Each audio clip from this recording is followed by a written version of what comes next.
অনেক দিন হয়ে গেছে, ৬ মাসেরও বেশি সময় মাঠের বাইরে তামিম ইকবাল খান। জাতীয় দলে আর ফেরা হবে কিনা কে জানে। তবে বিপিএলের আগে এনসিএল টি-20তে খেলার আগ্রহ প্রকাশ করেছেন তামিম ইকবাল। কিন্তু সেই টুর্নামেন্ট খেলতে হলে তামিমদের ফিটনেস পরীক্ষা দিতে হবে। ফিটনেস পরীক্ষায় পাশ করে তবেই তামিম নাম লেখাতে পারবেন এনসিএল টি-20তে। বিসিবি নির্বাচক হান্নান সরকার মনে করিয়ে দিলেন, ফিটনেসের ব্যাপারটায় কোনো আপোষ নেই। তামিমকে নিশ্চয়ই সেই ক্রাইটেরিয়ার মধ্যে দিয়ে আসতে হবে ফিটনেস টেস্টে পার্টিসিপেট করে।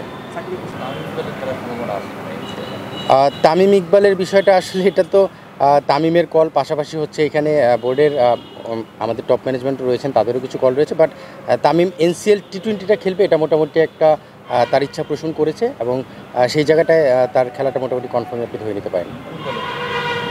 ভেন্যুর ব্যাপারে তো এনসিএল টি-20 আমি তামিম খেলে স্বাভাবিকভাবে চিটাং ডিভিশনের হয়েই খেলবে। সো টি-20টা সে খেলবে, কয়টা ম্যাচ খেলবে, কখন খেলবে, এই বিষয়গুলো আরও সময় রয়েছে আমাদের টি-20র আগে। সো সেটা আমরা আলোচনা করবো। বাট এনসিএল টি-20টা সে খেলার ব্যাপারে আগ্রহ প্রকাশ করেছে।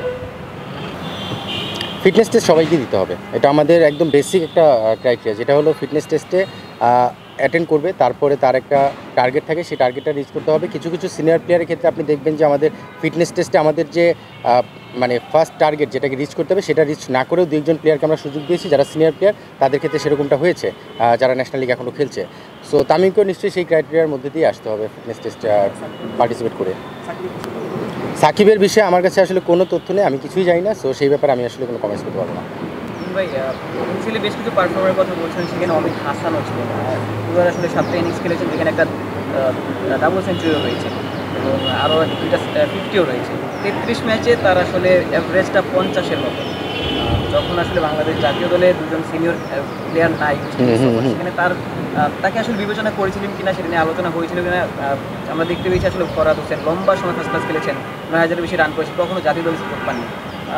যেখানে আসলে অমিতরা পারফর্ম করছেন, তাদেরকে আসলে সেই রকম কোনো হাল বরণ করতে হবে। ওকে, অমিতের বিষয়টা আমি ক্লিয়ার করতে পারি। আপনারা দেখবেন অমিত কিন্তু শুধু এই বছরের পারফরমেন্স, আপনি ওভারঅল পারফরমেন্স কিছুটা সিনারিও দেখানোর চেষ্টা করছেন।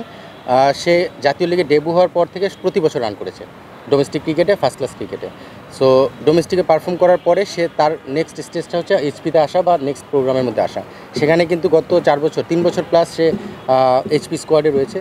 এইচপিতে বেশ কিছু ম্যাচ তাকে খেলানো হয়েছে ইন্টারন্যাশনাল এনভায়রনমেন্টে। এবার অস্ট্রেলিয়া যে আমাদের এইচপি টিম গিয়েছিল সেখানেও কিন্তু সে ছিল, সেখানে 4টা ইনিংসও ব্যাটিং করেছে। আমিও সেখানে টিমের সঙ্গে ছিলাম, আমি কাছ থেকে ব্যাটিং দেখেছি। এই ধরনের প্লেয়ার যারা রেগুলার পারফর্ম করছে তাদেরকে আপনি কঠিন একটা মঞ্চে নিয়ে ফেলে বিপদে ফেলার আগে তাকে আরও কীভাবে আমরা ইন্টারন্যাশনাল মানে প্লেয়ার বানিয়ে নিতে পারি সেটা নজর দিতে হবে। আপনার এখানে বলার বা লুকোচুরির কিছু নেই, আমাদের ডোমেস্টিক এবং ইন্টারন্যাশনাল খেলার মধ্যে বেশ একটা ভালো পার্থক্য রয়েছে। এটা কিন্তু আপনি সবসময় লক্ষ্য করবেন, ডোমেস্টিকে অনেক পারফর্মার ইন্টারন্যাশনাল ক্রিকেটে যে খুব স্ট্রাগল করছে আমরা দেখেছি, হয়তো সার্ভাইভ করতে পারেনি, খুব স্ট্রাগল করেছে। 1-2 ম্যাচ খেলার পরে তাকে নিয়ে আবার অন্য চিন্তা করতে হয়েছে।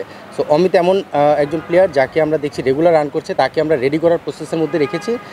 আমি বিলিভ করি যে একটা প্লেয়ারকে সুযোগ দিলে তাকে যেন এনাফ সুযোগটা দেওয়া হয়, আর সেই সুযোগটা দেওয়ার আগে তাকে এনাফ ম্যাচুরিটি বা তাকে সেই লেভেলের মতো রেডি করে নিয়ে যাওয়াটা তার জন্য যতটা ভালো আমাদের জন্য। আরেকটা জিনিস লক্ষ্য করবেন, একটা প্লেয়ারকে ইন্টারন্যাশনাল এনভায়রনমেন্টে ডেবু করার ক্ষেত্রে কোথায় করলে ভালো হয়, কোন কন্ডিশনে করলে ভালো হয়, এই বিষয়গুলো কিন্তু ম্যাটার করে। সো অনেকগুলো বিষয় এখানে আলোচনা রয়েছে। অমিত আমাদের খুব কাছাকাছি প্রসেসের মধ্যে রয়েছে। অমিত এমন না যে শুধু এই বছরই করেছে, প্রতি বছরই করছে এবং সে খুব কাছাকাছি রয়েছে।